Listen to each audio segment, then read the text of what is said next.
I wanna be the best in the game, invest in my name. Check no restraints, I'm obsessed with the pain. I ingest, I retain, assess and I change. Possessed by the thought I'll be free one day from society's restraints. Money, clout and fame, mud, disease, a plague. We all love to hate, have to play the game, have to make a name. All our insecurities are on display. This is war with the enemy. Think that it was meant to be. Living in a time where disease is on. Hello and welcome listeners to another episode of Tactical Awareness. It is Season 1, Episode 21.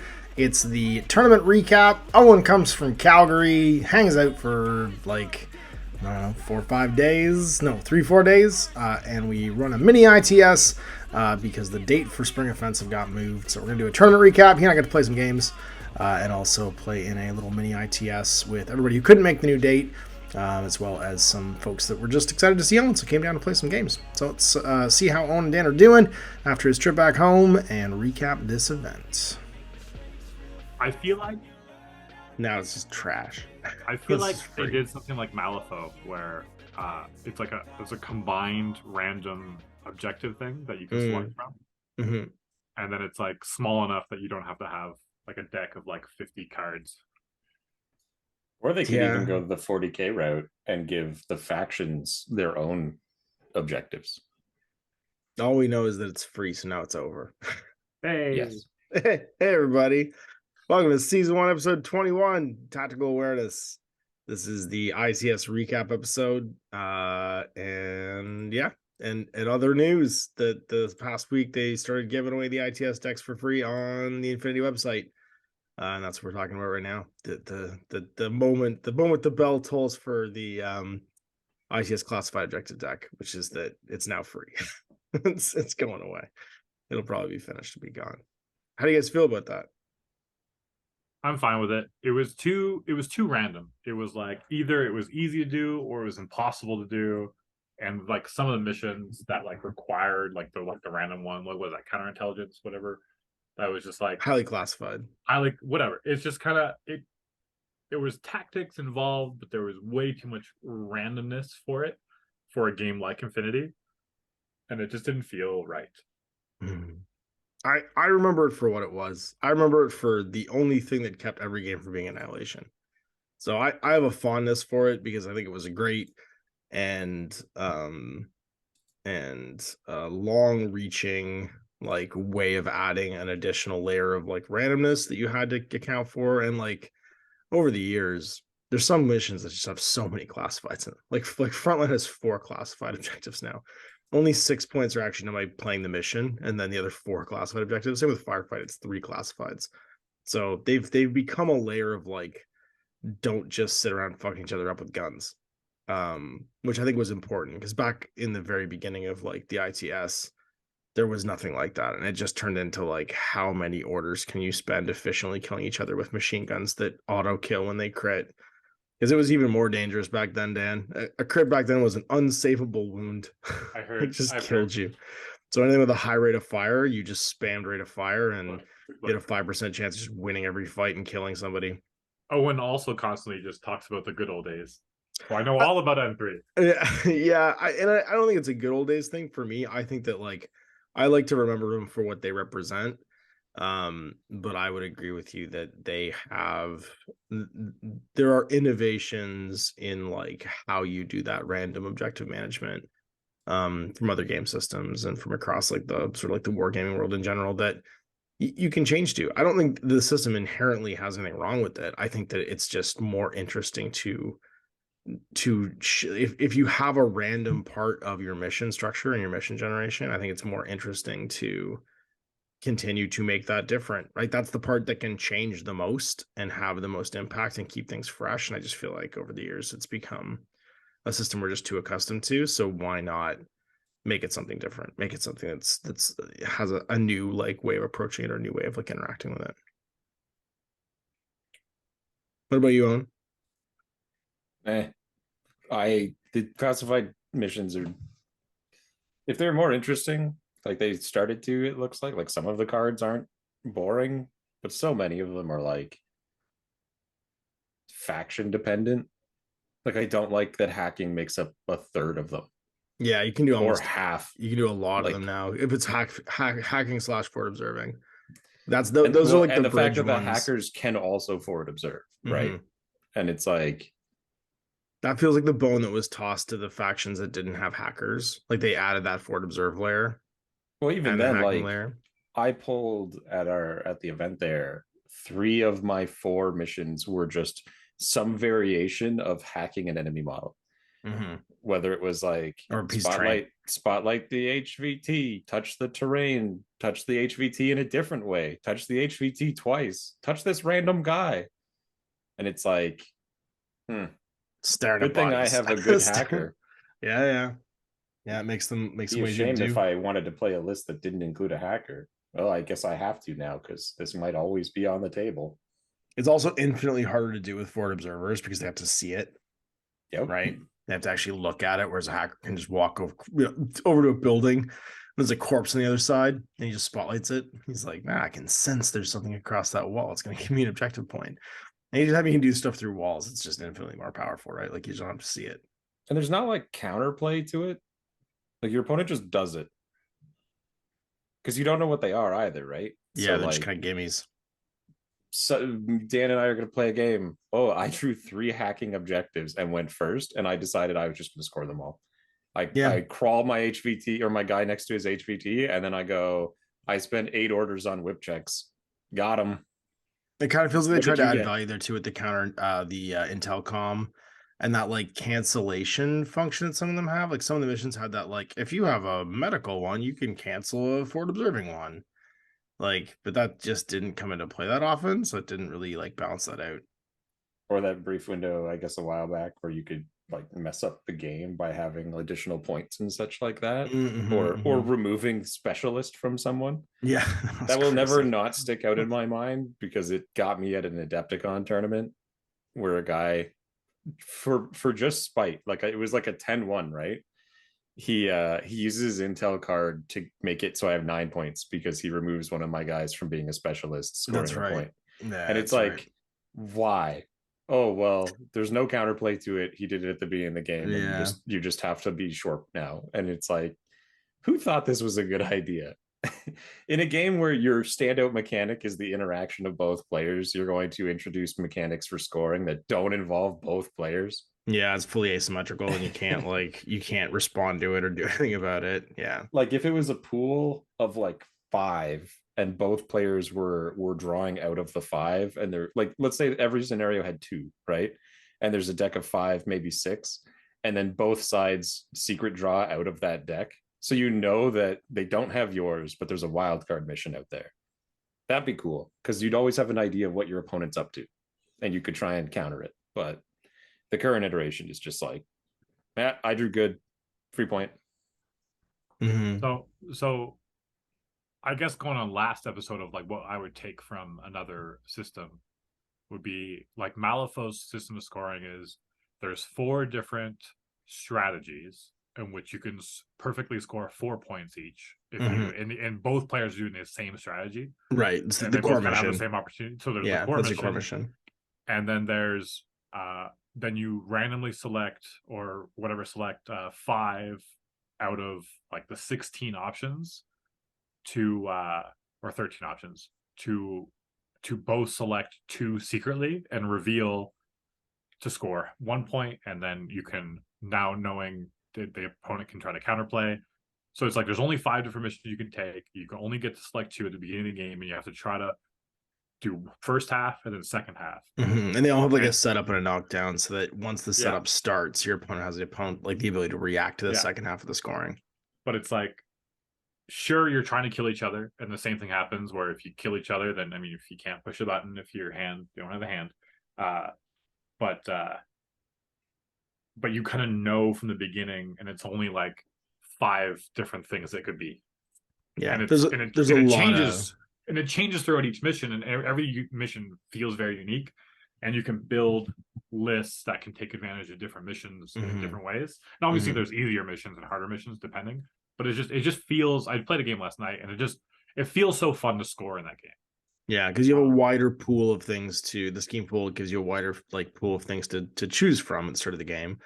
Like, you know, a bunch of possibilities, but your opponent also knows those possibilities. So you both have like this shared like, I wonder which of the 5 either of us took. And then once the like countdown starts, once you actually hit them, then there's this window of opportunity because you can't get them in the same round to like react and try and change it and stuff like that. It's a pretty common and popular opinion that something like that in Infinity would be powerful because it's less, again, it's about, I think that thing Owen said earlier about the symmetry, where like if both players have access to the same stuff, it's not just like an unknown, unstoppable point score. You know what I mean? Both sides have like some prior knowledge as to what the other side might be trying to do.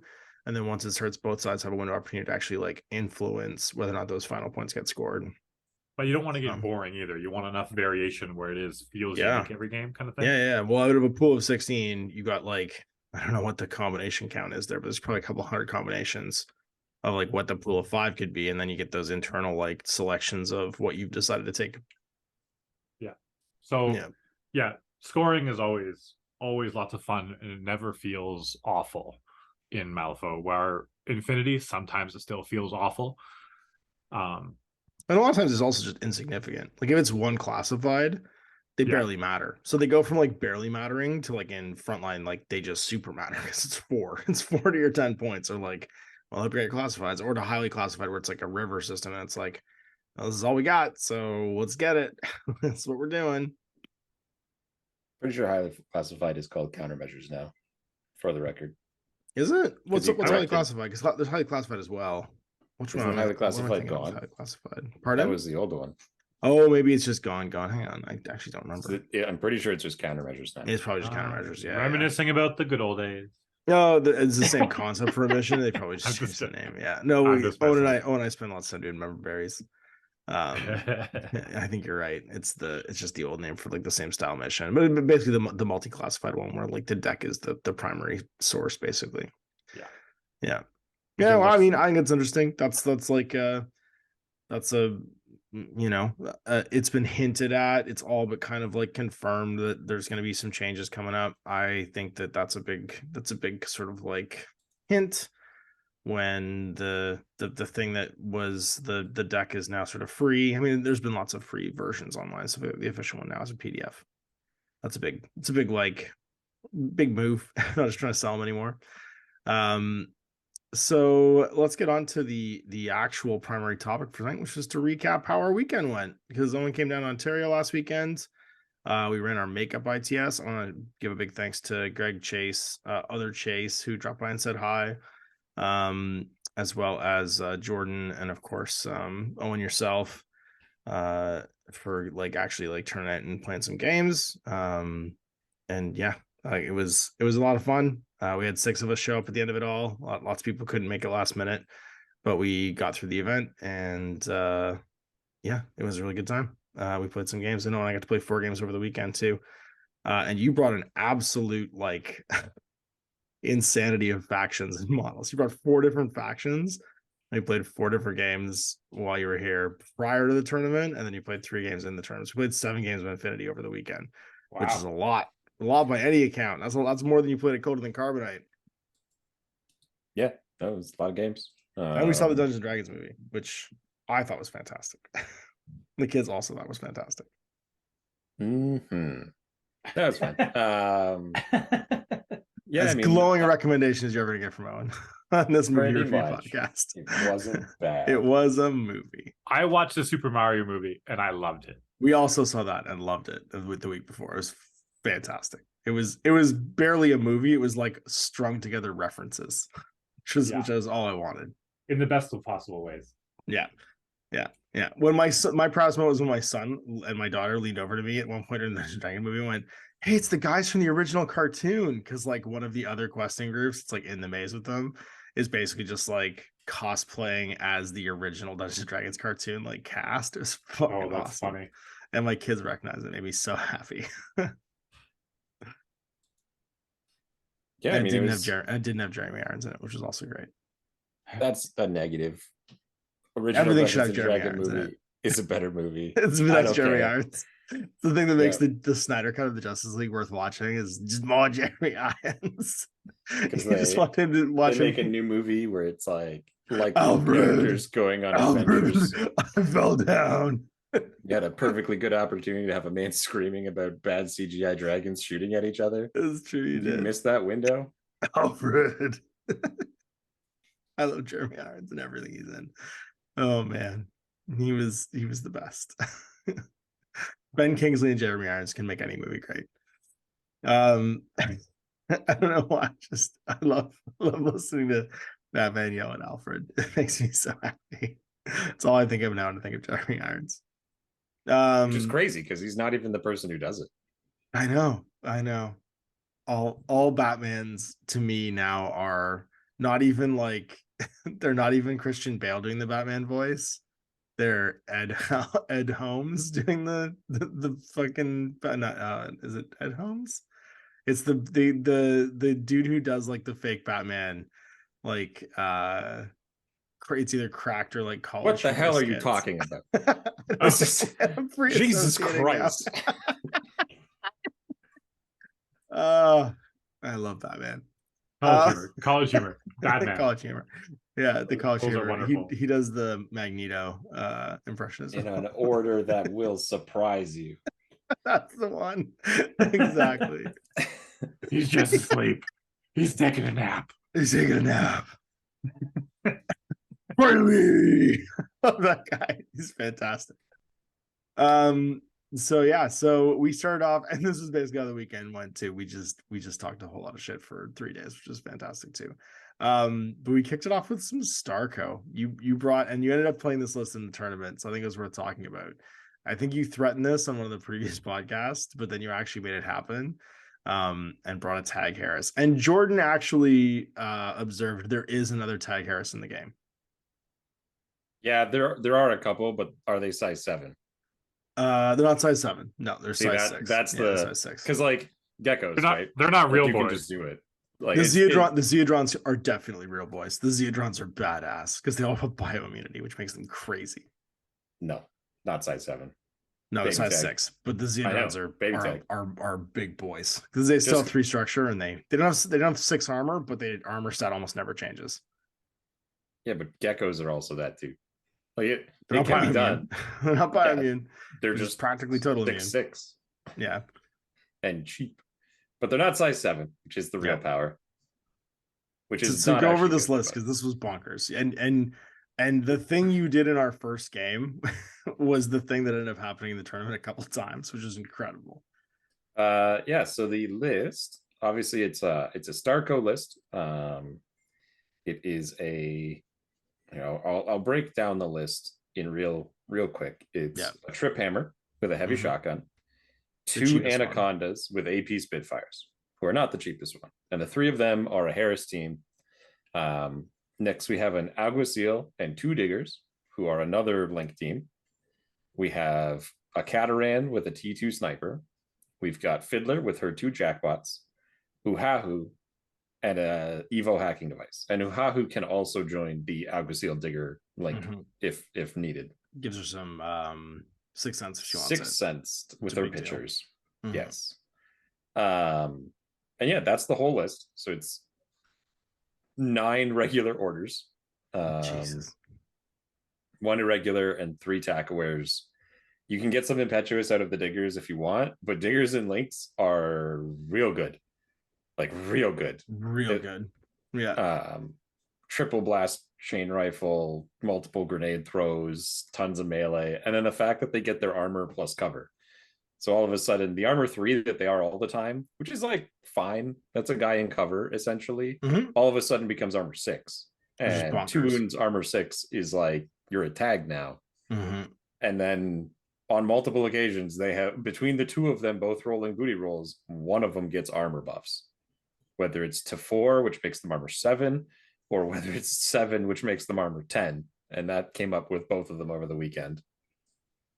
Yeah, the armor 10 digger was for 14 points was insanity. Yeah, who's just yeeting grenades at people, and his friend HMG digger, who's also there to help. I helped. That was. It sounds like you just rolled the best booty all weekend. Oh, it gets worse. Oh, I definitely did. Did he? So my trip hammer, in my first game trying out the list, which was slightly different, but it was an iteration of this against Ash. The Corpies were there. my Trip Hammer rolls Mim 6. Which And was so obnoxious, which he was just turns around, actively oppressive.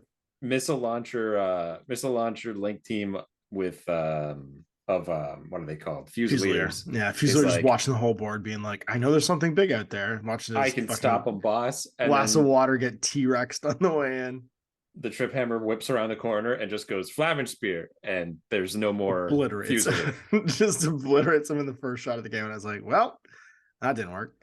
time to play number 2. The second game with the Trip Hammer, he gets total immunity. The third this is game, in the tournament. this is in the tournament. Shocking. So first game in the tournament, total immunity. Second game, he gets Mim 6, and then the final game, total immunity. This 58-point hero in a repurposed like bag of crap like shitbox tag is just hero walking through every single game. Now, this is not indicative of like what he could be. He could not be this good, but oh my god, attack with booty can be ridiculous. It was I get like I get a DA weapon. Woo! Yeah, he just aggressively walked through shit with that. Here's the Harris of Therakites. Oh, he's got a Feuerbach. Trip Hammer walks into the open. Which I hear you're having a problem with Shinobi. Am I AP or DA, or do I use explosive? I'm like, you use whatever the fuck you want. Yeah, yeah, that's right. You want to use some mono? Go ahead, do what you want. I don't give a shit. No, that was a DA shot. No, that's right. Yeah, my favorite was my roll. My favorite was when you described it as like, it's probably not actually that his armor's better. It's just that the pieces that are falling off, he just doesn't need. Like, he's just like, it's orc logic. It's an orc. That's orc technology at that point. It's like, I probably didn't need that. But yeah, all of them did great. Everybody was needed, I think, except for Fiddler. Fiddler kind of did nothing the whole weekend. But you might have needed her. Like, that's the thing, is like, in that first game against me, you did need her. You absolutely needed her. She took out the biggest chunk of the link team. I think if I had just done it with the diggers, though, it would have done the same job. Yeah, like, maybe they could have done what she did, only like in a different method. Mm-hmm. And had a better chance of probably coming back afterwards. And they also did it for like wildly cheaper. Wildly, right? Well, the entire link team was less than Fiddler jackpots. Yeah, her jackpots are the price of a digger. Yeah, exactly. And then there's another 20 some odd points that you have to pay for. And so like I'm not sold on Fiddler. I almost think, because like the thing you realize, and I realized it, is like there's no point bringing an engineer in this list. Well, the realization that they can't come back. Like, all of your guys just break. There's a narrow window where they can come back, but it ain't worth it. Like, you can't command token reroll them. Yeah, that happened to Chase this weekend too. You can command token reroll them. They're not remote presence. They're not remote presence. That's right. Sorry, that's the requirement. Yeah, it's for engineers, it's remote presence, right? It's not cube. So still they can't get rerolled. Chase went through that with his gecko, where he walked over and he's like, "I want to fix my gecko," and he rolled a 19, and he's like, "I'm gonna spend a commander," and I was like, "Oh no, you just accidentally broke that guy's neck." Like, you pulled out a piece that you thought was part of the robot, and it was just that guy's chest cavity. Like, that guy's not waking up. He's dead. No, that piece. Yeah, and it does. He's like, "Well, it goes to second level unconscious." So I was like, "Also, that's not a thing in this game. That's you just killed the guy inside. You turned off his life support, and he suffocated." But yeah, the only having 2 wounds before they transform or explode. You just take the wound and then switch to a different one. Like, all right, I'm point man now.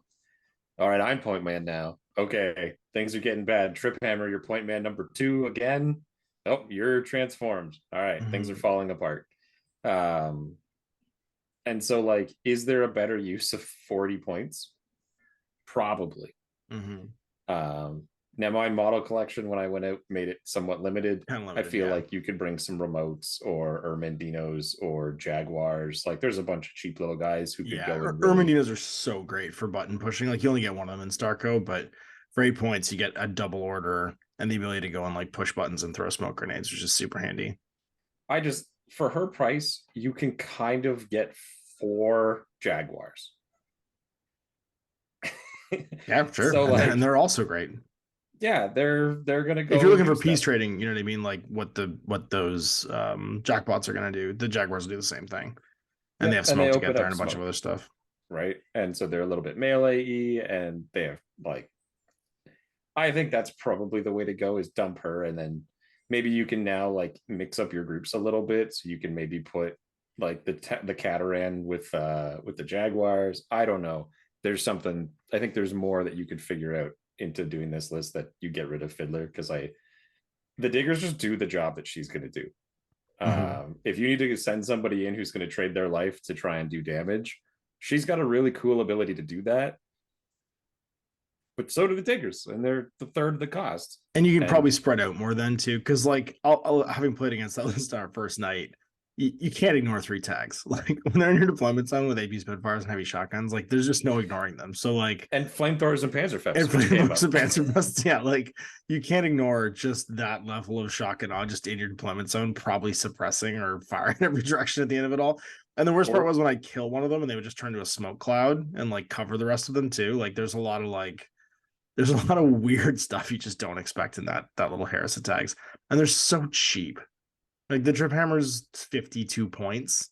Yeah. And then those what is it? The Anacondas are 56. They're 56 to the AP Spitfires. That's right, yeah, because they have a decent gun. It's like what? Like this is a Harris of tags for less than a Crusade Fire team and a MO list? Like what is happening? Yep. None of them are particularly great. Like they're BS-13. They fight like medium tier heavy infantry, but they have a sword of 3 wounds. And the biggest thing is they're all armor 10 in cover. Yeah. And they'll just bounce combi shots in cover. The ability for them to be an ARO, don't have to suppress, and they all have a short range weapon, medium range weapon, long range weapon ish. And extra burst. Like you triple flamethrower. Remember when you 6 flamethrowed my Oxbot? I was like, that's a lot of flamethrowers. I didn't even do that many flamethrowers. It was only like, 4. Go ahead, hit me. And you made all the armor rolls, and then my Oxbot just ceased to exist. It made infinite armor rolls. He decided that he should sacrifice an Oxbot to try and kill the 2 Anacondas. The 2 Anacondas are like, we're not gonna dodge. 10. Light flamethrower, light flamethrower. You're like, fuck 2 more light flamethrowers. Yeah, I save these on 8s. I don't care. You just let me hit you, and then just obliterated him, just annihilated him. Yeah, that's right. Then he came out again to try and hit the Trip Hammer, who did exactly the same thing. It was just like, have your shotgun template. Yeah, it's like my Oxbots will probably do a wound or 2. And you just beat the brakes off those guys. It's terrible. But yeah, it's a fun little list. It's neat to run around with a bunch of big stompy robots. They lose though, but it's not that big a deal. Like you can just keep fighting with them and they'll die. And there's other stuff left too. You go off and do the mission with other people. The shocking thing is too, the Anacondas turning into like guys with Spitfires. Like they get out and they're still pretty useful. Like your Spitfire, and they're worth 50 points, right? Like that was the funny thing, because you and I played what did we play? We played Frontline in that first mission. And when I couldn't track down the pilots afterwards because they disappeared into smoke clouds, they just like wandered off in hidden corners with their Spitfires and were like, yeah, come get us. Like we're the 4th wound. And also we don't lose any of our point value wound. And we still fight. It's not the 4th wound, it's the 3rd wound. But that's right. They're two wound ejection system, right? That's right. That's how it works. It's the 3rd one, so it's not that good, but it definitely, the thing that wins it, in my opinion, and it happened against I think it was Chase in the first round, was the fact that you kill them and then the pilots get ejected and people just go like, okay, problem solved, and they go to do something else, and then the pilot's like, I go prone, I crawl over here, hey, I'm 56 points in this zone. And nobody's both of us here at all. Here's 112 points in these 2 random like leftovers that you are ignoring. And the specialists, they can go push buttons and take consoles. Yep. Or in this case, all 3 of them eventually got out of their tags to collect supplies. That's right, supply boxes. They went from box to box as a group, picking up supply boxes and then climbing back in their tags. Yeah. Here we go. Yeah. Are you allowed to get out of it? Can you get out of your tag with the Anaconda operator and get back in? I think you can, can't you? You can dismount and then remount. I assume so. I'm pretty sure. Are you saying there's like a rule around escape system that No, I don't think there is. I think escape isn't no. just it. No, The because escape isn't requirement just for lets escape you. is when it loses the tag It's final loses wound. its Yeah, last yeah. No, structure. I'm pretty sure you can still just get it and get back in, just like all the pilots. Yeah. Well, that's how I played it. So Yeah, no, I'm pretty sure you can. That's why they're specialists too. even Yeah, Trick because you Hammer can Man got dismount. out. Except if you're possessed, then the door gets locked and you can't get Yes. in anymore. Like, Yeah. sorry, we locked the door while you were in there. Can't get possessed if you're not in the tag. Yeah, I think the tag is. Oh, can't you? You cannot. The requirement for possession is that you're in the tag. Oh, interesting. That's interesting. So you just get out and shoot instead. So if they're more set to possess you than they are to kill you, just leave. Go park your tag in a back corner and stand next to it. Yeah, just get out. So and then on your turn, start get back in. suppressing with your Spitfire. Yep. So here's the thing. Normally, the pilots have a special rule called pilot. The anacondas do not. Interesting. So maybe they can't jump out. That's entirely possible. What does the pilot skill do? By performing a skill with a movement label, pilots may mount or dismount Oh their yeah. vehicle or Then I tag. guess they probably can't. Well, that's funny. What a cheater! Whoopsie. Oh my god. Now I would have had to spend those 10 orders to walk around with my other units. The later two games in the tournament were pretty rough. Like a few things went really well in my way early on, and it kind of just like playing against the Morats. What happened to him was my CSU, who is the free guy in the mission, got total immunity dogged, and I suppressed him down like one of the corridors, and his 5-man Morat kill team, which was headed towards my tags, got stuck fighting him for 4 orders. Right. And he didn't have enough orders to get home after he would have killed one of the tags. So he tried to retreat, but then he was in a bad spot and all the tags were alive. And so I just came at him from all sides, sort of thing. And then in my final game, the Aleph guys got stuck. It was Hector, a Hoplite HMG, and Pandora, which is a scary trio. Oh, Tom, that's right. Yeah. Tom's list. But he was going to pick up the supply in the middle of the board on the way. Like he had to open up the booty crate, and he just failed his whip like 5 times. Oh, Tom. And it was like, well, I guess I don't have enough orders to keep going. And then I'm like, okay, Digger, who's 8'4", is going to come walking around the corner and triple chain rifle. They found a motorcycle in his back pocket. It's so stupid. They also have booty. Dude, Speedy Digger is best Digger. Yeah, the Digger. Let me tell you about Speedy Linked Digger, because he's great. Yeah, when he finds his rollerblades and he just rollerblades. And his friends sit on the building prone nearby, and he's just circling the building, throwing grenades and chain rifles at people that try and show up. Oh, there's a drop troop over there. Better hit him with 2 Panzerfests just to be safe. I just see the Digger like swinging his arms, like roller skating back and forth, like just like doing the speed skater thing where he's like low to the ground. Throwing. Yeah, doing that slick speed skater where he's got his head down. That's cool. Speed skater helmet. A stare down with a hoplite, and then just throw grenades at him until there's no more hoplite. It's like, I have total immunity. Total immunity if I just throw grenades at you. And you can dodge real good, but grenade. I'm better Fizz than I am BS. So this is what we're doing today. I have the sudden urge to create a different Digger model for each weapon that it could have. Yeah, have fun with that. Yeah. You lost Owen at model. I feel like it'll be a fun project. So anyway, you hammered out the kinks on this list in that first game. You decided to take a Cataran, which I think was a good choice because it gave you a long range piece you didn't have otherwise. I think the Cataran's a fantastic, just like pocket piece for the list, and it's cheap. What else was the thing you changed out? You took a Cataran. You took Uahu was a Uahu. That's right. Because the original list, which I think I accidentally saved over, yeah, I did, it had an Al Hawa in it. That's right. Yeah, Al Hawa hacker. Somebody else, like a remote, like one of the nobody remotes. Oh, you had fairy dust up, I think, with a both of them had fairy dust. That's with Salyut. Yeah, but there was another little bot, I think, in the original one. Al Hawas are just really good. They're really good.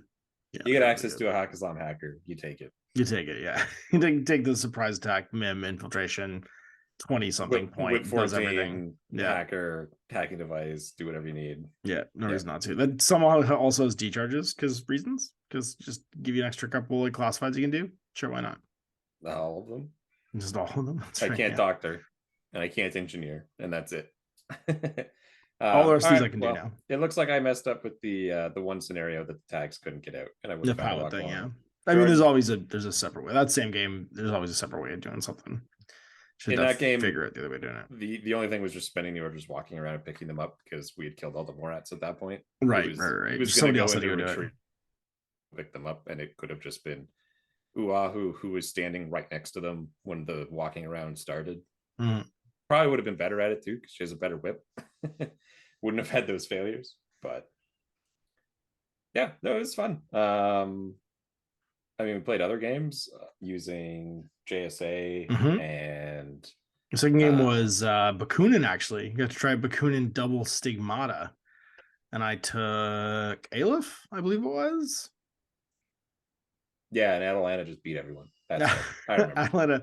Atalanta did pretty good in that one. Yeah. I think you killed her in like the second turn. Yeah, it only took me 10 orders. Yeah, I mean, so I walk in behind her and shoot her in the back with a shotgun for free. With your and free, much more. And then I shoot her again. That's right. And she lives. And then I shoot her again, and she lives. And then I shoot her 7 more times, and then finally we both die. And it's like, cool. That should have been one order. Yeah, you did definitely get unlucky with your Corsair showing up in the back. It was not the best for sure. It was not the best. Nope. But even then, like, pulled it back a little bit. Still absolutely, yeah. Double Stigmata was cool. It was hard for the Agamemnon to dig through both of them, and you end up bringing one of them back too when it was all said and done. It's certainly scary to have that many hackers on the table. Like, you could just like aggressively spotlight stuff to death. We were playing it's the one with deployment zone parachutists. Shoot, what was it? Firefight? The one where you have to kill specialists. I think it's Firefight. Yeah, it's Firefight. Kill lieutenants, kill specialists, kill army points, 3 classifieds, and get more stuff from the panoplies. And yeah, your run with the Corsair was great. I ran my Corsair and my Ectremoy to kill your. I had to kill your missile launcher. Your whatchamacallit, your Cyclone missile launcher, or Vertigo's on, I think it is, because I couldn't let that many hackers spotlight and kill everything. Even in group 2, you had such a hacking presence between the 2 tags. You also had Zoe and Pywell. I think you had a 3rd hacker too, didn't you? Or was that that is the 3 of them.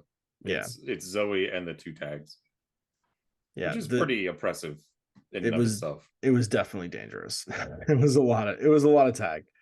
And those burst 3 missile launchers were no joke. It did do it, like, I did leverage the thing that I thought. There was one order that it got to actually function and just kills 2 guys. Yeah, it did. Absolutely, yeah. I went first, which I think was a big deal too, because I did down one of them in the first turn, right? Like, and I got your missile launcher and your other remote in the first turn, which was although your missile launcher did point blank my Ectremoy.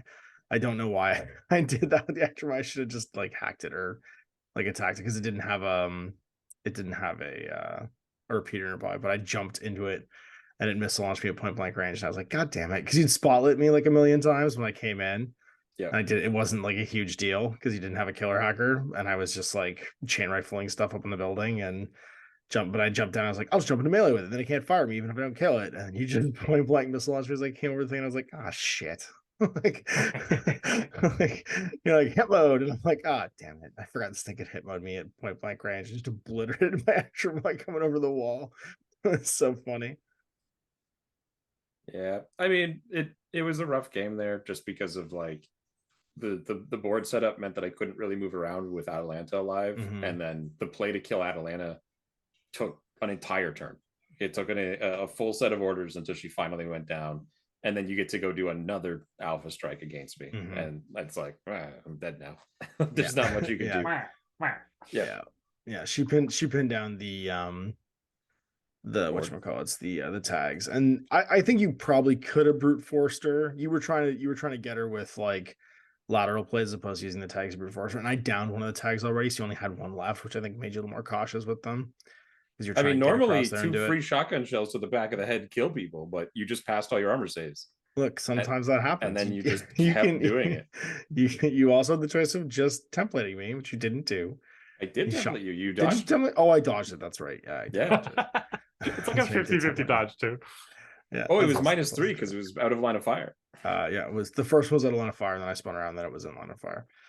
Then you moved out of line of fire, and then I had to walk You around had to walk fighting around and other confront people. me. Yeah, there's a lot of No, yeah. it's A couple of my guys were spotting you and shooting you at that point too. Although you did dance around the shots from the Agamemnon, and there was something else that was shooting you as well. Yeah. That like you managed to avoid. I think it was the Mark III. There was a few. It was a very, very good run with the Corsair that I didn't see coming, and you managed to like pull it off in the end and drop her, and that could have actively changed the game. She is she's a very dangerous piece that is hard to if she had figure out how died to in get the rid of. first 3 orders, I think that game was a wildly different game. Probably, yeah. If only because then the tag would have had 7 orders instead of 2 orders to activate. And with her gone, your Overwatch across the board is basically non-existent, and he just guns directly into the Agamemnon and is like, fight me, Atreides, I've come to kill you. He only has Atreides. Yeah, maybe. Yeah. It would have definitely been a much harder go for the Agamemnon at that point. And I think you ended up killing him too. You did end up killing him, I'm pretty sure, as well. I did not. No, you passed all your saves. Did I pass all my saves? Oh. Yeah. I think what's he's his wounded name? at least. Pywell got like 5 or 6 hits against him, and you just passed it. Yes, he is incredibly dangerous. When we realized he had marksmanship, that was a big moment. We were like, and tack aware. Oh, dear. Oh, he's one of these. He's a Tachimoto. Oh, shit.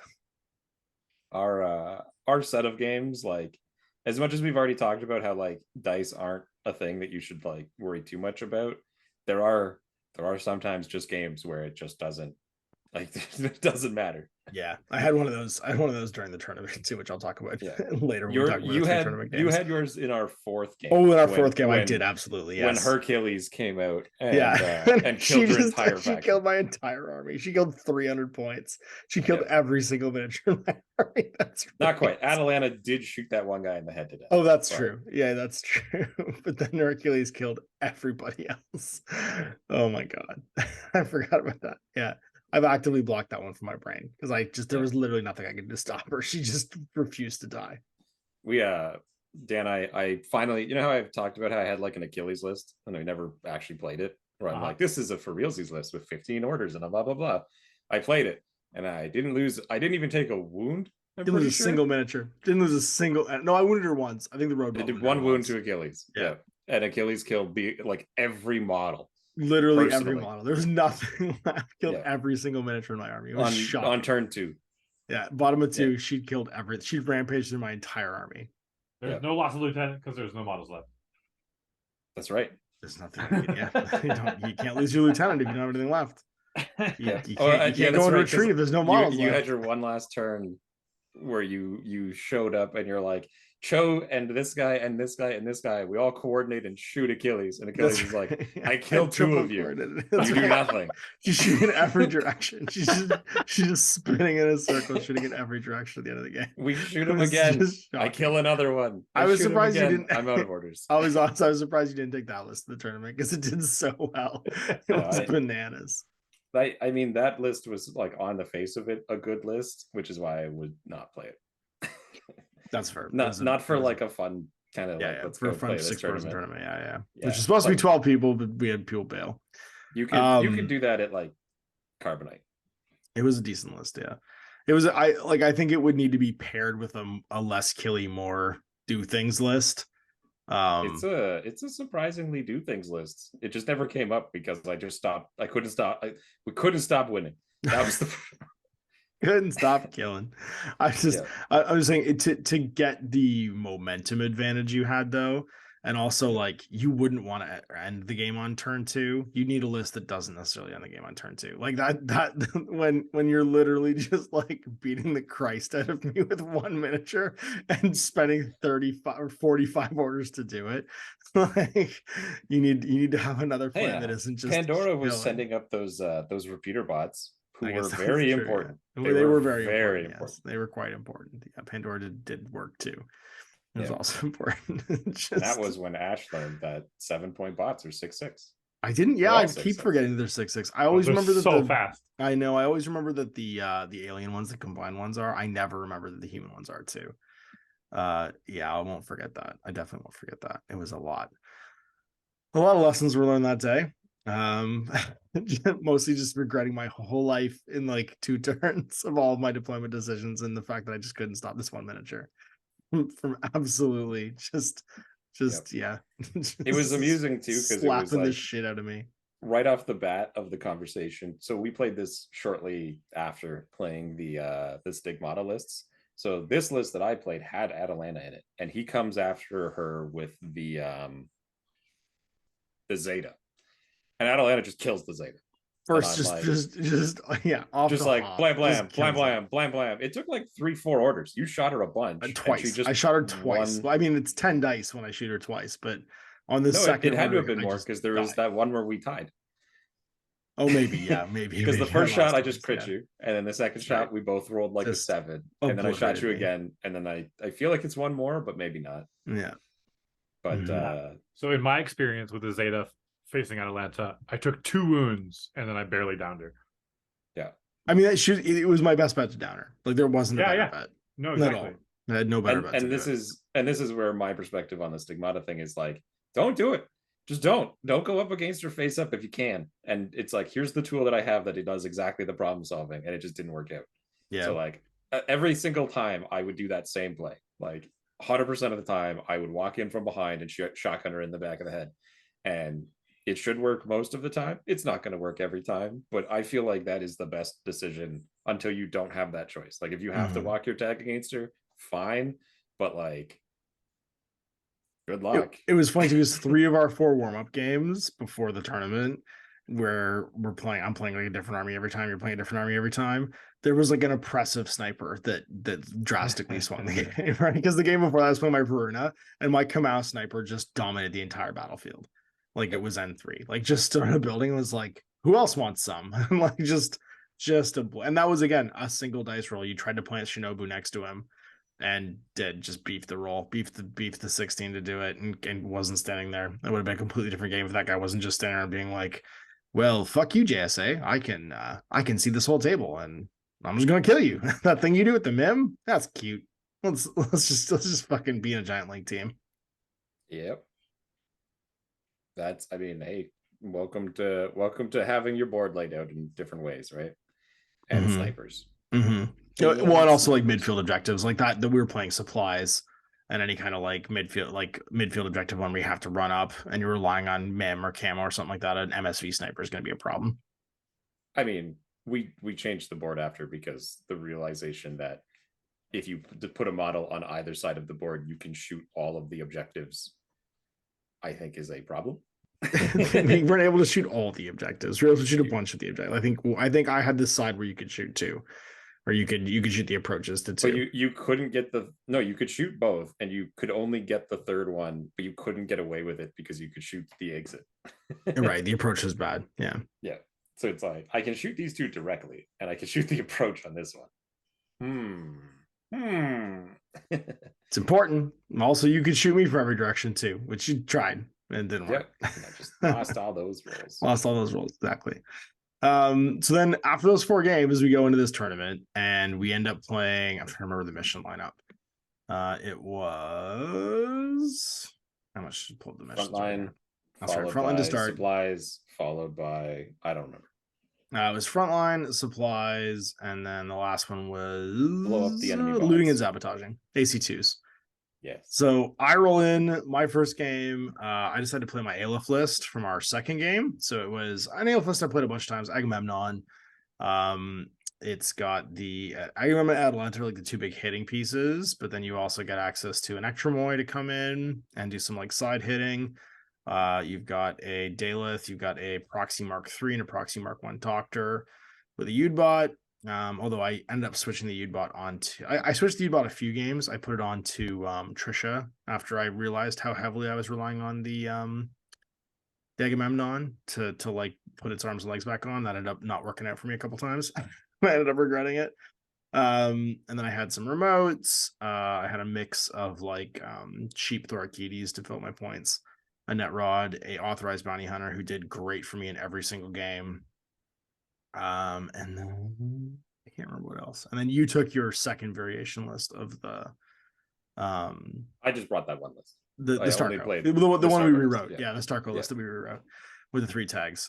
and now I will say and looting and sabotaging, where you have your Harris of tags, just rush the box and punch it to death. rush the AC2 like Yeah. it's a Brazzers video. Just yikes. It's bad. They lost the first attack too. It did The box, lose the box attack beat too, them. yeah. I lost all my attacks. I did 1 wound in the fucking thing in that third round. So anyway, Oh first no, round. it out CC'd them. I know that happened to me too. Well, when you were burst 3. Yeah, I was burst 3. I was burst 2. It still flashed me. Yeah. So anyway, so first round we were playing frontline. I ended up playing against Greg, really nice new player. It was his first ever ITS like tournament game. He's playing vanilla Yu Ching. He's got a Gueja and a Sujan. Harris with an authorized bounty hunter. Not only did Ash not hold back, he abused some mechanics to win the game. I did not abuse any mechanics to win the game. What are you talking about? I don't know. I'm just making this up. We had a really good game, actually. He's a really super nice guy. His Gueja actually like won a bunch of dice rolls too. He took a Hadao, who ended up obliterating my authorized bounty hunter, who found a sniper rifle, which was really funny. So she's actually ended up like hitting in the back with mimetism and being like a sniper piece on the container map. And then yeah, it was a good game. I ended up I think I won 7 or 8-0, 8-2. I think at the end of it all, it wasn't like a blowout. The Sujan killed quite a big chunk of my army, as did the Gueja, but the Agamemnon managed to get to the Gueja in the end, and like flank him because he just ran out of orders. It was a neat game, and it put me in like there's only 6 of us, right? So we're just basically playing like a round robin. And it put me into a win for my first round. How was your frontline game? Who'd you play? You played Jason is Nomads. That's right, Jason is Nomads. And this was a game where it actually ended up being really close for you, and you like because you mean I lost it? Because you lost it. That's because right, he chose to lose worse than I did. That's right. Because I 100% had lost that game, but then we both miscalculated where 20 inches on frontline was.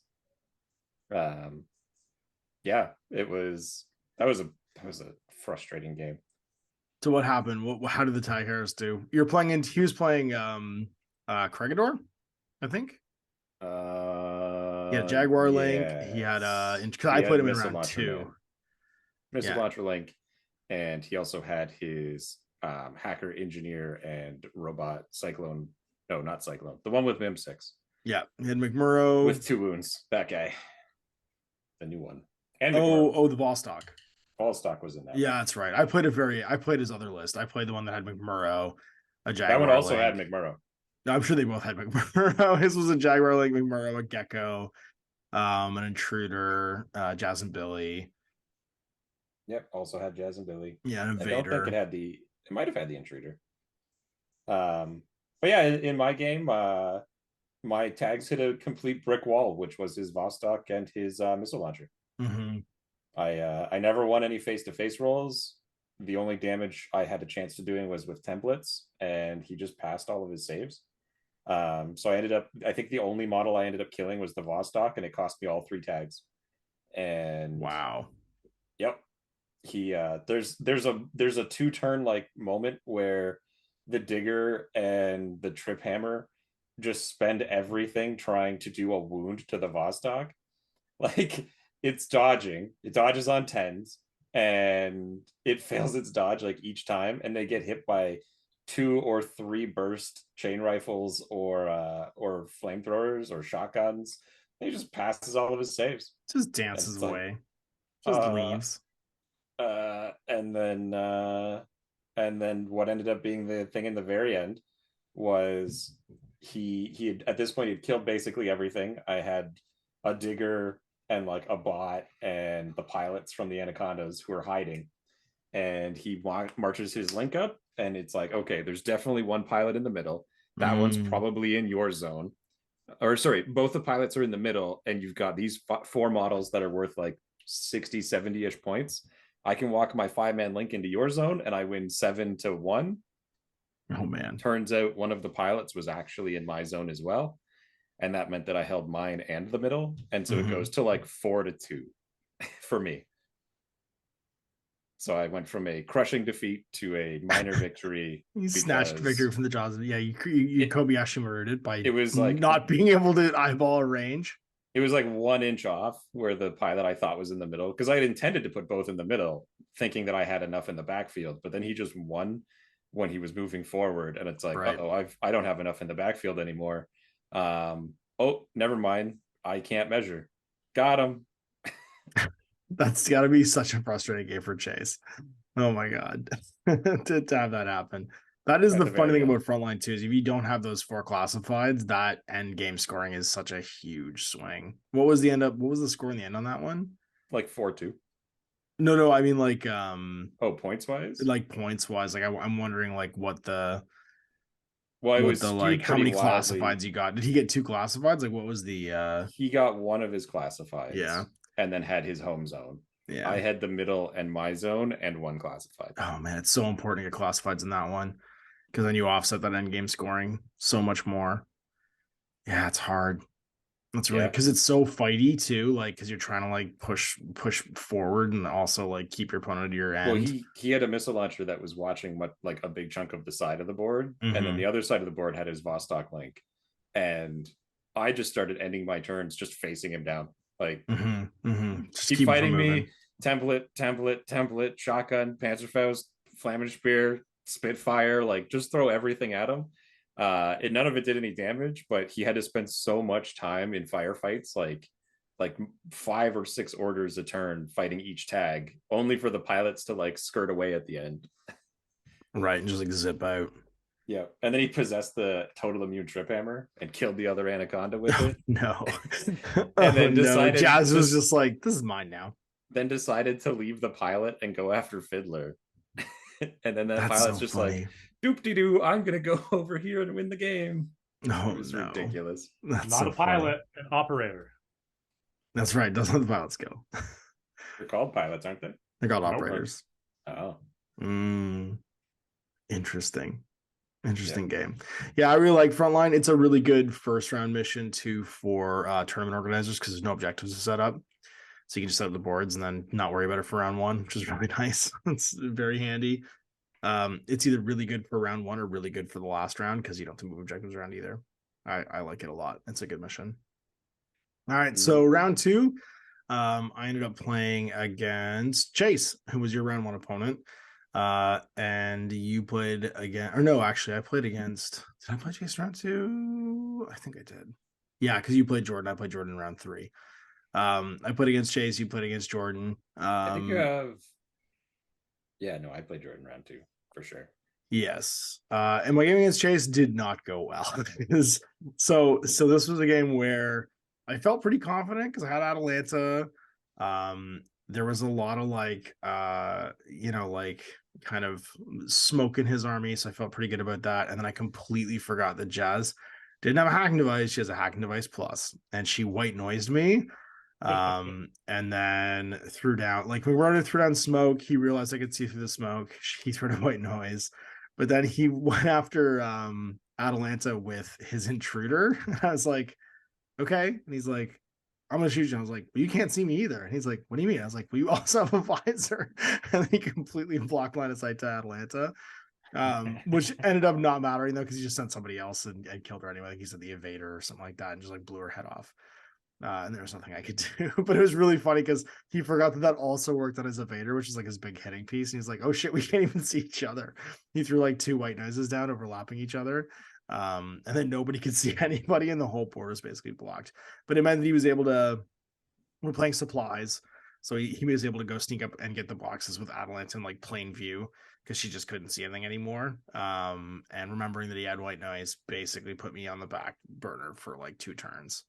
He got his gecko into like line of fire and suppressing, and that meant that I had no like turn 1 like really ability to advance, because I have this multi-marksman rifle suppressing like in my zone. I can't really go anywhere. It's in bad range for Atalanta, or Atalanta's dead at that point too. Actually, I think a rocket launcher killed her. And the middle of the board, the objective's on top of a building, and like behind it is like two crazy koalas and a Moran Masai. So I can't like my Agamemnon can't go near it because he's gonna get possessed or he's gonna get like oblivioned. I can't take out this Moran Masai because it's prone on a rooftop and it is a repeater. And yeah, and I'm just like I'm locked down. So I'm like slowly having to like pick my way out of this, and this suppressing Gecko and McMurrow who are like staying next to each other. The Agamemnon's like just grinding himself to dust with. So he's got one wound left, and I start my turn 2, and I walk over Trisha to be like, all right, buddy, here you go. We're gonna fix you up. We're gonna send you back in. I know you're not feeling good. Don't worry. And I go to fix him. She's like a whip 14 engineer. I've got 3 command tokens. He's fine. Roll a 19. Spend my command token, roll a 20. And I'm like, for real? And then I have another order in, roll another 18. I'm like, no. And then I put another command token in, roll another like 17, and I break, like I'm at like second level unconscious from being awake in my first 4 orders. And like, you know, that feeling of like sunk cost fallacy where you're like, well, fuck, I have to do this now. Like I have to fix him. I get him back to his starting state of 1 wound, and I'm down 5 orders in my top of my second turn. I'm just like, what am I doing? Like I have no ability to do anything now. I spent half my order pool to a net result of just being incredibly frustrated with my Agamemnon. And yeah, I managed to like pick apart an objective. The one thing that goes right for me is my Ectromoid drops in next to his like Jaguar fire team on the rooftop, and I'm like pretty sure that's his objective. That's his lieutenant, because everyone else is like a named character. I'm like, there's literally no one else here that can be. they're all remotes or they're named people. Like, and I obliterate the whatchamacallit, the intruder, and like I'm pretty sure this is lieutenant. I come over the wall with super jump and double chain him and hit the whole fire team, and he manages to dodge with one of them. I kill the other one, and the third one passes both its saves, and I do it again, and they chain rifle me back, and I end up dying. But I kill the second one, but the only one I don't kill that makes its dodge is the friggin' lieutenant. So I don't get my lieutenant. Like I get him 2 orders down, but I don't kill his lieutenant, and the game just falls apart from there. Like, not that I lose a lot of models. Like I think I end the game. Like I've got most of my army left, I'm pretty sure. I have 123 points left. I actually kill more of his army than he has mine. He's got like 99 left, but he wins 7-0 because he ends up getting away with 2 objectives. He gets a classified because he data scans me, and I have nothing at the end of the game. He kills my like the one I managed to pop open and grab, the one supply box is on a day lift, and he just hunts it down and kills it. So I don't have at the end of the game. And so I lose 0-7 in round 2. And Chase plays a really good. Chase played 3 really good games all day. Actually, he did really well. But yeah, it was another one of those games where it's like I felt really good going in, and then completely forgot about a piece of equipment that he had that ended up costing me my Atalanta, and I think probably the game. I mean, So then you played Jordan and his Morats. Yes. He got to go first. I put my CSU on suppression. It stopped his Morat link because sometimes that's just how it is. Yeah. And this was like a heavy Morat link to like a Suryat, Kornak. Like I played him in round 3. It had this one wasn't that big. It had like Hacker, 2 normies, the sniper, like the super sniper. Yeah. And then MSV missile launcher. Or yeah, MSV1 launcher, Suryat. That's a Suryat. The Suryat heavy rocket. Yeah, and he came around the corner with the missile launcher, and I used the command token to start in suppression rather than reduce his order pool with my CSU. And he just held the line. Took him 3 orders to kill that guy, and by that point he was like, he had spent 2 to get up there, 3 to fight. He'd already spent 2 killing the Cataran who sacrificed himself to kill one of his smoke guys. Right, Datarazzi's. His Datarazzi, and so he only had 2 orders left. He could, in the next order, probably fight one of the tags, or in the next 2 orders, but it's unlikely that he's going to kill one in 1 round, and he will definitely not get away. So he decided to back off and like take cover. Right. But like, you can't outrun 3 tags Like they just tack No, aware with one they go another. 10 inches and per then- order. Yeah, and triple tack aware. Yeah, the anacondas are a little bit slower, but it doesn't matter. Like the Mim 6 or whatever, what's his name? Trip Hammer. Trip just Hammer. was Oh, you like, rolled Mim 6 in this game too for Trip Yeah, Hammer, didn't you? he's like, That's right. Sorry, we should shotgun. mention game 1, you Yeah. rolled total immunity. Yeah, game 2, Mim 6. Game 3 will be total immunity then. Jesus Christ. Yeah, and he just walks around the corner into the middle of the link and is like, shotguns for everyone. They died. Yeah, Mim -6 with heavy shotgun is no joke. Because the heavy shotgun's what, 16 on a tag? Yeah. AP? It is if you use the hit modes, which I did because he wasn't able. Like I just walked right into the open. I'm like, what are you gonna do? Yeah. You're -6 So- in the open, so why not? Yeah, go for it. He dodges to get. He ends up engaging me with one of his like particularly fighty guys. But then the digger came and he was like, I've come to break your legs, and was burst 4 in melee with his other digger friend and the I was tag. gonna say, the And diggers then are just, shocking in beat him to melee. death with CC21 natural born warrior. Yeah. And +1 damage just automatically. Like being Fizz 14 with their DA close combat weapons, or AP, sorry, +1 burst AP close combat weapon. It's just ridiculous.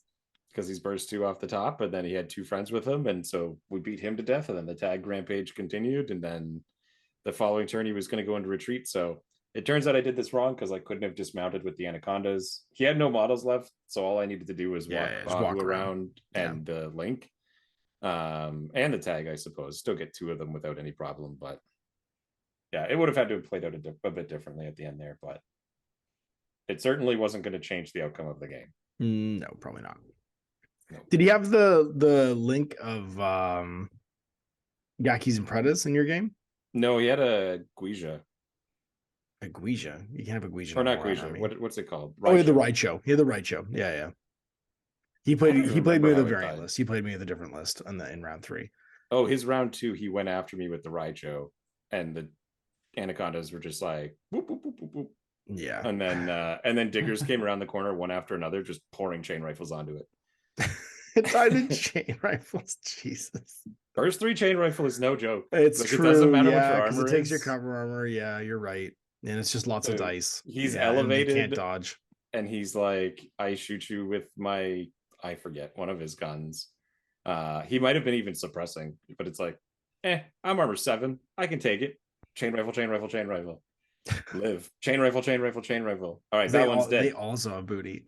Just Yeah, hilarious. and then the other one walks around the corner and finishes the job with his remaining chain rifles. Mm-hmm. And there's nothing like, what do? You can't dodge. You just got to make the armor saves or not make the armor saves. And he needed like 6 to pass, like 5 or lesser failures, but you get hit 9 times. It's Sometimes gonna be a bad day. Yeah, it's true. Yeah. Oh man. Yeah. Poor Jordan. It was pretty brutal. So Jordan and I both had brutal games in round 2, which meant in round 3, I played Chase. And we were playing not Chase. I actually played Jordan in round 3.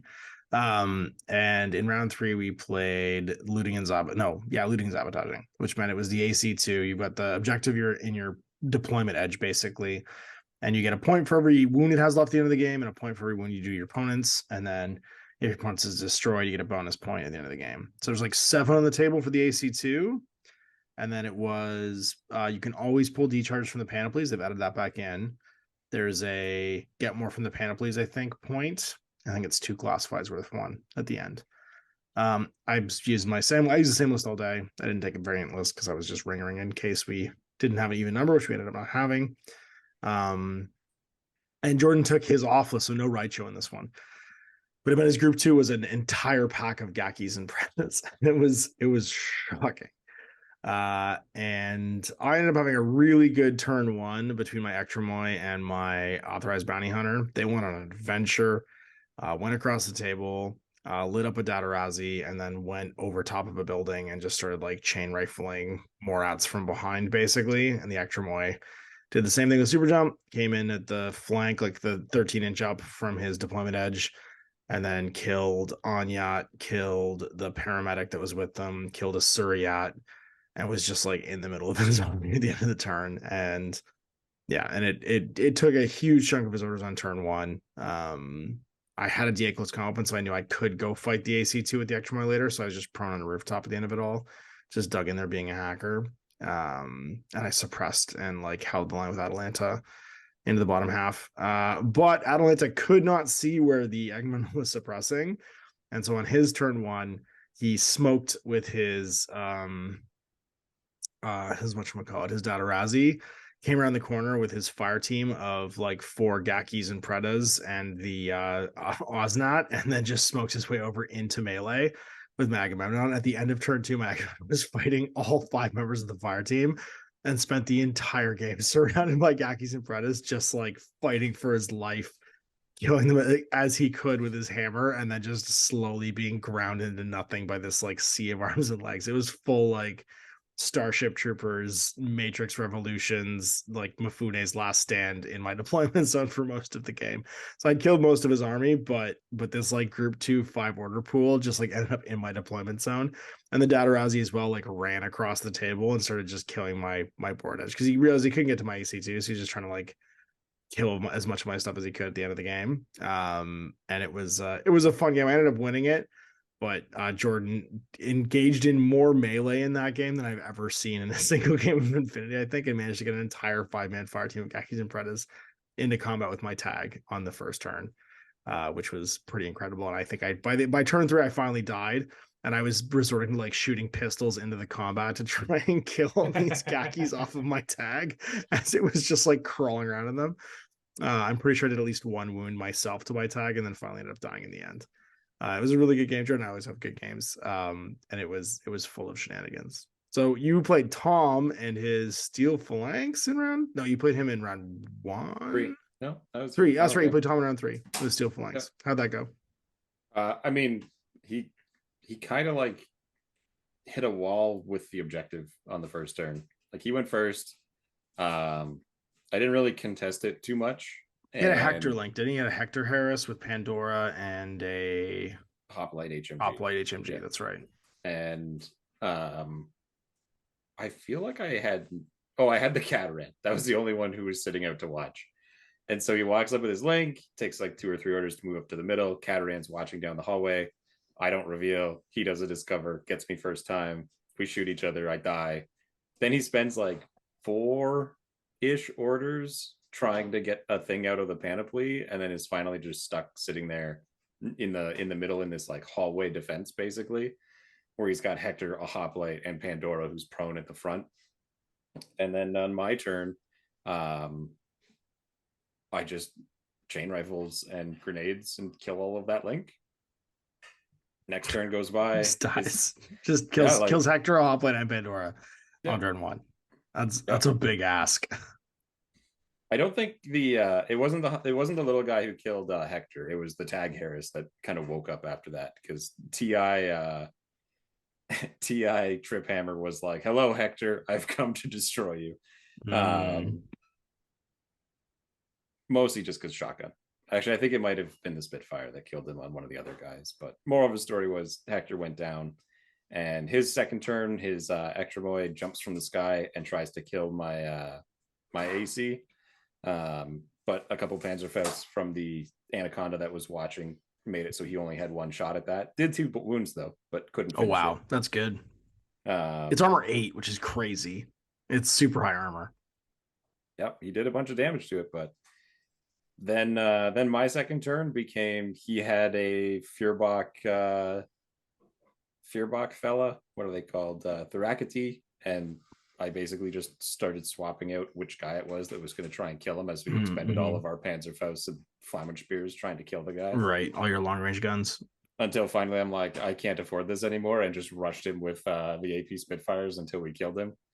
And then my last turn, at that point, he's in like loss of lieutenant and only has a few orders left and isn't quite in retreat yet. My last turn, we tapped the booty. Oh, sorry. And the little, the same 8-4 digger skateboarded over to the box and just walked right into the open and just tapped it and said, I got more in there because I have booty and I automatically pass. And then they got immediately Feuerbach and killed. Nice. Just picks something And- up and then just dies immediately. Then my last turn was I've walked my Harris all across the board. All of them engage the AC and then just beat it to death because they have anti-material hands. Right, yeah, their hands are all weapons. Their hands are registered weapons. Yep. That was the game. He That was never it. revealed Atalanta. He chose to lose the game. Was that rather than revealing make the Atalanta? game keep going. Weird. Yeah. That's a weird choice. He didn't have the TR one, so like it was the hidden one, so she could have been anywhere. And I don't know where that was, but I think he was on enough of a back foot with like 2 or 3 Therakites and like a single Myrmidon still alive that he could reveal her, but all that was going to mean is that the tags were going to get to kill more people. Yeah, and there's never a good spot to reveal her into to hunt the tags, probably. Yeah. That's a Whatever shame. route it is, I happened to take, dodged most of what he was going to throw down, I guess. But yeah, so that's how that game went. Sweet. Well, that means you ended up winning the ITS. Overall, you won our little like mini ITS. Chase came second, I came third, Tom came fourth, Jordan came fourth, and our fifth, and Greg came sixth, which was fun. It was a good weekend of games. We were hosted by Mecha Games, who were awesome hosts. They basically gave us a venue because we had to move Spring Offensive to 2 weeks later because of an emergency at the hall. They needed our Sunday. And so it was super nice of them to give us that space. And it was awesome to have Tom, Jordan, Chase, and of course, Greg come down and play some games so that we actually got a weekend of gaming in. And that was a lot of games we've fitting in a weekend. It was great. I don't know about you. It made me want to like build new armies again. I played with 4 different armies over the course of the weekend. And it just made me be like, I should just start a new army. I should just start an entirely new army. Maybe I'll do my Ariadne. Maybe I'll finally play Hawk Islam. I've never played Hawk Islam. It's like one of the few Infinity armies I haven't played. Maybe I'll finally just get to playing Hawk Islam. Yeah, I'm more just waiting now. Like I'm waiting until the Nomad stuff becomes more available. Mm-hmm. I didn't get the urge to really want to play another army. Yeah, kind of at the end of it, it was one of those. I'm just waiting for something new now because I've played all of the gimmicks that I can think of at the moment. Right. Now I gotta sit back and wait until something else comes along. Till you get your nightly Catholics from Bakunin. Something different. More min -6. You got min -6 from the booty, but you got to roll for it. Now you can just have it all the time on heavy infantry. Yeah. Well, I mean, I want to play that Bakunin list more, but I want to play it with the accurate models. Like I don't like the proxies. Yeah, for sure. But other than that, it's one of those like, what else can we do? We've done every type of skew and spam. I've figured all the spams I can think of. I've got bike spam. I've got tag spam. Camo spam. Heavy infantry spam. Superhero impersonation spam. Impersonation spam. Like, where do we go now? Let's just wait. We'll wait. Heavy infantry min -6. That's the new spam. That'll be the next one. Yeah. Give me that sweet Cenobite penitent min -6. My only regret is not playing Oops All Gemmas. Yeah. Had I thought more about it, I would have brought that list and just the Oops All Gemmas instead of Achilles. Yeah. That's so many Agemas. Is it 3 missile launchers? Was that what you're taking? I can't remember. What that I list don't remember was. what was in that list. It was. I remember. I know Atalanta. Yeah. Yeah, I was like, I know it's a wall of like long range surprise. It's just a mess. Yeah, yeah. I'm pretty sure it's to get to 6 SWC is just 3 Agemas. Well, it's definitely all of the Agemas. You can only take 2 Agemas. So actually you'd get to 4.5. So if you had like missile launcher, Atalanta, that's the maximum Agema you can have. Atalanta, Agema missile, Pandora, Therakity, Netrod, Hector, Therakity, Lamed, Netrod. There you go. That was the list. All Agemas. 7 and max 7. Agemas. So many Agemas. Yeah. That's total funny. reaction at Atalanta. You just overwatch the whole board with missiles and Atalanta and see how it plays out. And have Pandora and Hector try and win the game. Pandora and Hector. Such a weird mix. It's maximum Agema. Like there's no fire teams in there either, really, except for like the Agema. There's the one with Pandora's Hector, got basically. Two Therakites in group 1. And okay, they're far teams. 3 more Therakites in group 2. Everybody's in a link except That's for the fair. remotes and And the Atalanta and the Gammas. Gammas. Yep. And so the group 1 is 7 orders for Pandora to go do objectives, and group 2 is 9 orders for Hector to kill everyone. And if Hector dies, we lose. I mean, you don't necessarily lose because you also have Atalanta and 2 Gamma missile launchers that are watching the entire board, being like, "I dare you to fucking step out. I dare anyone to step out." Yeah. I mean, I'm tempted to see if you could do something like that. Like, because, or wait, did the Gammas have hidden deploy? They sure do. Okay, there you go. That's what I mean, right? Like, it's the fact that no How one much you're knows gonna where the crap your Gammas are, pants when you and step then you out on reveal Atalanta, one. and then 2 Gammas shoot you with missiles. You just put them next to each other. So like you reveal one, and then he thinks it's safe after he kills it, and then as soon as he walks to the open, you just reveal the second one and just obliterate him. See, I'm thinking more like they walk out to be like, okay, this is the guy. I've got my white noise. You're going down, and then they kill Atalanta, and then the following turn, it's like, and then a Gemma's. Yeah. That's the thing is with 2 Gamma marksmen, you can just watch all the places like Atalanta's already looking. And then as soon as they think it's safe, you just obliterate them. And then they're like, "Oh God, we killed the Gamma marksman." And then you walk out again, and you hit them the second Gamma, and they're like, "Oh God," you would cause someone to have the worst like infinity PTSD with that list, because it would just be like the worst surprises ever as they try and cross any kind of open ground. You wait until like the 3rd order passed, where like the last guy in the link is catching That's up. right. Yeah. That's when you reveal and get shoot them- him in the back. Get them all. Yeah, when they all pass through the same location at once, and you shoot the back guy. Shoot the guy who's not looking. The guy who doesn't have the fire team link. I guess we dodge. Yeah, that's right. Oh, also Atalanta's shooting you. I That's guess right. that guy's gonna die, and the rest of us are gonna dodge. Yeah, one of us gonna dodge, and this other guy's gonna get plugged by Atalanta. Yeah. No, like honestly, hidden deployment when they try to slice the pie or kind of like just poke out at the one model, and then the hidden model comes out, and you're like, "I got 2 arrows. What are you gonna do now?" And they're like, Yeah, hidden deploy missile launchers are especially oppressive too, though, because like the fact that you're probably stacked behind a wall, you know, like there's you catch so many people by surprise with like their model placement when you got a blast template coming down. Oh, It can be real bad. Or like even like there's a Yud bot just too close. I know and I are both twitchy about like where the paramedics and the Yud bots and the FAR team members are next to the guy who's standing up. Everybody keeps a good distance from the guy who's standing up just in case. Yep. Just in case that guy gets obliterated. When you always ask the question of like, do you have any impact templates that I can see? That I can see. Yeah, that are in your list. Yeah. Every time. Because it's gonna bite you in the ass otherwise. Like learning that Flammenspiers had a template. I didn't know that. That was a thing I learned this weekend actually. I didn't realize that Flammenspiers had a template. That was a big deal. Yep. Having a blast template. And I guess they're disposable, but like that can be a huge difference. All of a sudden you have a continuous damage. Yeah, it's continuous damage too, which means it fucks you up if it hits you. I'm so ambivalent about the disposable thing. Like the number of times where my disposable weapon just does its job and it's like perfect. Now I don't have to think about this anymore.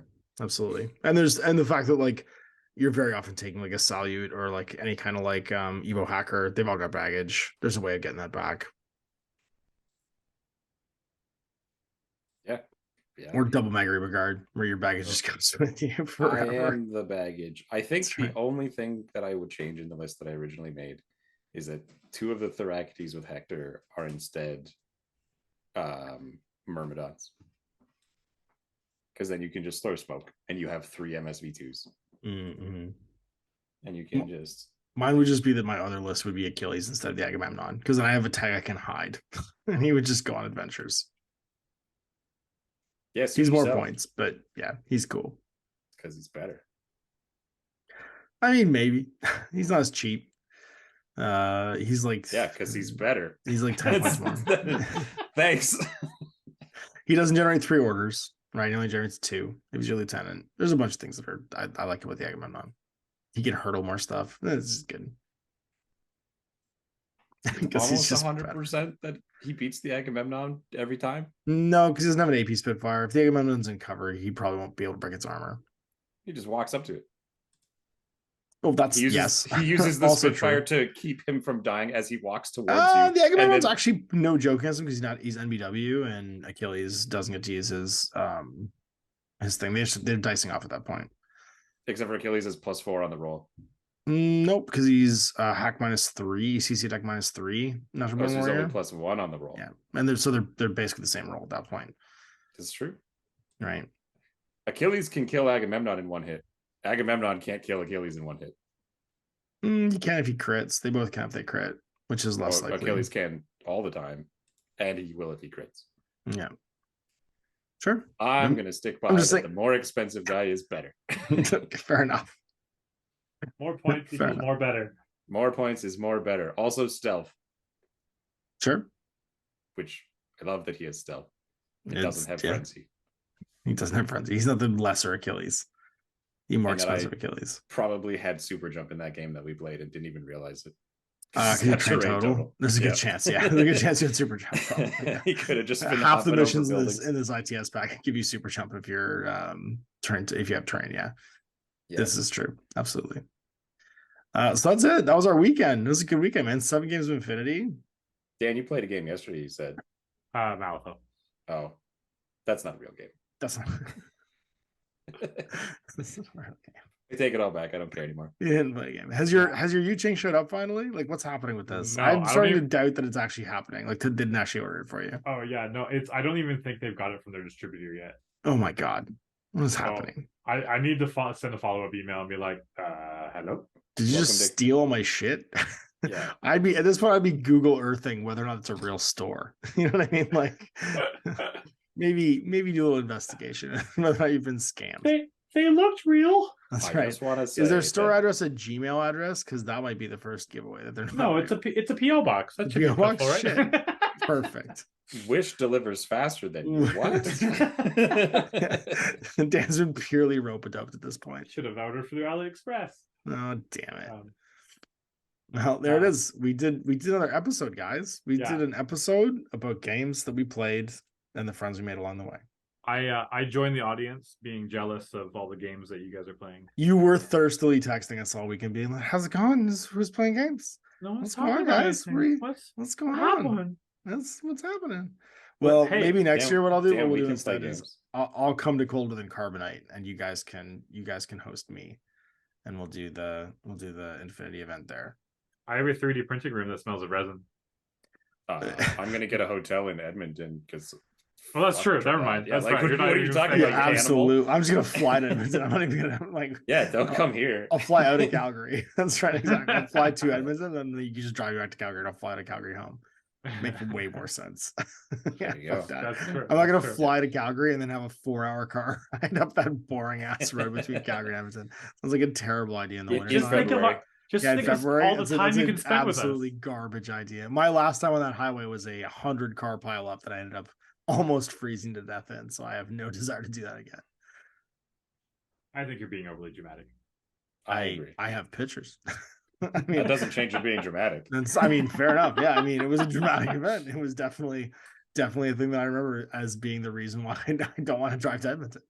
That's okay, Dan. We'll play some Infinity tomorrow. No, wait, Saturday. I gotta work Saturday, but we'll figure something out.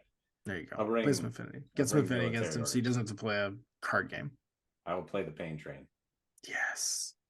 Good. I want to play my Yujing Pain Train eventually. You can play Shang-Chi, because that's all you need. 18 orders and 10 models.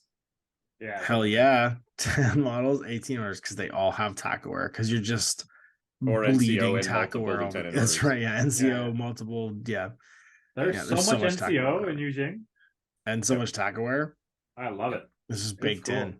Yeah, it's honestly, I get more and more excited the more I look at like different like combos. I'm like, oh man, this is gonna be fun. It's too bad that you've clearly. It's too bad that they'll never arrive. Scammed, yeah. If it wasn't for the fact, it's like our 4th episode now, where it's like someone's using it, and you're like, I need to any day now, guys. Any day, it's great. If I didn't have to buy 4 starter packs to play the Yu-Ching list that I want to play, I just told you, just buy Tiger Soldiers, man. Get the 1 starter pack and then just buy Tiger Soldiers. No, they're the same miniature. No, they're not. They are like they're functionally identical. The same jump packs is not identical. Convert them. No, like you can either have the exact same model, copied and pasted over and over again, or you could just get Tiger Soldiers and then the one actual whatchamacallit, Lu Jing. What's it called? That's the guy. Is it Lu Jing? No. Look, he comes with Hadow's, Invincibles, Resolution. Invincibles, and a Yeah, he comes with an invincible army. Like he's an invincible army starter pack. He comes with Yeah, like you 4 can- invincibles. you could just play a game with 12 Invincibles, right? I mean, they're actually pretty cheap. Like if you look at the invincibles, the Zuyang invincibles are not that expensive. Like 20 something points for a real heavy infantry. They're all shock immune, plus 1 inch dodge. They're all number 2, which I think is cool. They're number 2 Yeah. twice for some reason on the stat line too. They have the skill twice. I don't know why. This But like the HMG, the basic, like you get a combi rifle, firewall -6, +1 burst breaker rifle for 28 points. yeah. That's a +1 burst breaker pistol. Pistol, sorry, yeah. For 20 points. 28 points. But hey, while you guys were going off about Ontario, I was reading rules up on pilots. And guess what I learned today? Learning moment with Dan. Do it. Pilots, even if the tag is unconscious, you can get out. Mhm. I didn't If know you're that. manned, yeah. So you What? just, yeah. So if your tag goes unconscious, you can dismount with the pilot. And then be in order and still walk No, around. you don't generate an order, but Oh, you can okay. use the orders from the command group. If the But- vehicle or tag is in the unconscious state, the pilot can still dismount and use their profile. A vehicle or tag whose pilot is dismounted cannot spend orders or arrows using their vehicle or tag unit's profile. They'd get their So- own regular order next turn. No, you just don't. wouldn't. Pilots do not generate orders. It says that later on. Oh, they don't generate orders. Okay. So that's why the Anaconda's pilot is cool, because it's he still generates an order and it still can Mhm. run around Mm-hmm. and still has and pilots never have any scoring points or whatever. They just act separately. And then the crazy thing is if you have a pilot that's a remote, if the pilot remote gets isolated, immobilized, or in a null state, then you can spend an order on the vehicle and reset. And if there's no mods to the reset, you just automatically gain control of it and you remove the pilot from the gaming table and it's back in the tag. Weird. So you could walk out of your tag, push a button, get isolated in the process of doing so. Or killed, null, go to like immobilized 2 state or unconscious level 2. And then repair the tag, and then, it would pull then the bot in. spend an order on the tag, and the tag goes, "Come back, little buddy." And he just jumps back. Yeah, in. pilot remote. As an exception to this rule, if the remote pilot is on the gaming table in an isolated, immobilized, or null state, their player may spend an order or ARO to declare reset with the vehicle or tag to regain control of it. If this reset is a normal roll with no mods applied, it will be an automatic success. And after declaring this, the remote pilot is removed from the gaming table. So as long as your tag isn't also like immobilized or isolated, Right. then you just suck it back in and you're fine. And the best thing is you could do it as an ARO. That's super weird. What the heck Those is are this some rule? weird corner case rules. I had no idea. I had no idea that you could take 3 wounds on your Maggie and just get out. That's actually wild. Yeah. The pilots are doctors too, or paramedics. Yeah. So like, So if you're sitting there with an immobilized tag, or no, not immobilized, but like a null a tag, dead tag, yeah. then you still have the pilot, doesn't generate an order, and if the pilot gets out, you can't use the tack aware as well. But That makes man tags really interesting, actually. Yeah, but the remotes are the same thing. I mean, a lot of times you get overkilled, it doesn't matter No. anyway. Do Like you if you take need that the 4th pilot wound, you're skill? just dead. Wait, so let me take Because a the look at remote that. ones don't have the pilot skill. Oh, do they not? No, I was looking at that while you were talking. Pilot like- brackets remote. Yeah. Oh no, sorry, it does pilot bracket remote. My mistake. Yeah. Pilot. Yeah. So yeah, Wild. you could just get out. Like, so yeah, what the heck? So it's like the Zeta could be like the remote ones. They're like, I'm on conscious level 2. And you're like, I'm gonna jump out with my Z-Bot. Yeah, that's interesting. Are there any ones who have remotes that the remote's an engineer? So that'd be cool if you could get out and go fix your own tag. You know what I mean? Like, amazing.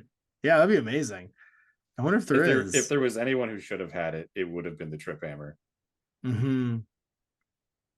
I I don't mean, think it exists, but that'll be probably the not. homework. I think most of the combine I think most them? more for tonight. I think most of the remote presence ones are just they have like specialist trooper. They don't have anything else. I think they just have that. They don't get like any like extra special. If you know of Rule. something, post it in Discord so we don't That's have it. to Yeah, tell us in scroll. Discord if you can think of any like weird corner case examples where this is going to matter. Yeah, the Zetbot's just a special operative, and then pilot remote. Yeah, But isn't that crazy? wild. Rule? That is a crazy rule. The things you learned today, learning with Dan. Yeah. Learning with Dan. I love that. I love that man tags have a slightly better ability to remain like as long as you don't take that fourth wound, right? Because if you take any additional wounds that are applied to the pilot will die. Yeah. But that's But a just very removes the tag. interesting. Yeah, But the it also whole means- tag's removed then, yeah. It also means like if your pilot has a gun, you could just step out and fight, right? Yeah. My Gator's got a boarding shotgun. You can just get out. Gator don't play. And actually, sorry, Magritte my Gator pilot pilot has- is a natural born warrior. You can just get out and be like, "Fuck you." Like, The Magritte pilot has a shotgun and D charges. Yeah, and it's yeah. a Oh, yeah. paramedic. Yep, absolutely. Yeah, the Gator's just a specialist. Who Tag else? meta is coming back. The tag meta is coming back. That's I mean, the tag meta hasn't really gone anywhere. It's just interesting that the man tags get that slight interesting thing. The iguana, it doesn't matter because the iguana gets out anyway because he's got escape system. Is he a But he pilot? gets out and he's a heavy infantry. The iguana is interesting because he's I want that new iguana model to No, come out 'cause I the wanna paint one. iguana is not a pilot. Yeah. No, he's So- not. Well, yeah, 'cause he has ejection system, so he's just like Yeah. he's exactly the same as the Right. anaconda. He's a He 2-1 keeps tag. his tack aware when he gets out. He's 2 wounds too. He's a much better. He's a dude full heavy than- infantry. He's immune That's- shock, tack aware, that's fun. HMG. built better than the anacondas. That's for sure. Yeah, damn right. Well, you pay more points, so much better. He's built slightly better than the anaconda. He's only a 6'6", arm 6, BTS 6 tag. He's a weirdly light size 7. It's only arm 7, but he got BTS 14 or BS 14, and they all. That's BS right. Yeah, 13. yeah, he does. But more points, more better. Now the geckos. They're legit. Wait, can you coordinate pilots climbing out of broken robots? Definitely. No, because they don't have a training level. Do they not? They're They No, don't it's even just have a order. training level. They're not even regular. They have nothing. They just have cubes. But the requirement is to put the order on the tag, not the pilot, even though it's unconscious, from what I- Dan was saying. Yes, you can. Yeah, I guess you can coordinate them. So I have Yeah, my if they're my all down Harris for of some reason, you get a geckos, bunch of and con rifle guys they get out. fight to the death, and then Yeah. the assault pistol +1 burst pilots Sure. come climbing out of them. Yeah, BS 11 And then, schlubs come and then out of their you, geckos. you climb out of your geckos and then coordinate suppression. Yeah, sure. Why not? Oh, we've lost our minds. We're deep in it now. Dan's put it in a rule, and now we're deep in it. Anyway, tell us Yes. your favorite tag pilot in the comments and on Discord or on Facebook. You can get with us there. Big thanks to all our patrons who make these episodes possible. And for you guys for listening. And we'll hear what the topic's gonna be next week. I have no idea, but we'll be back for that one. Bye, everybody. Bye.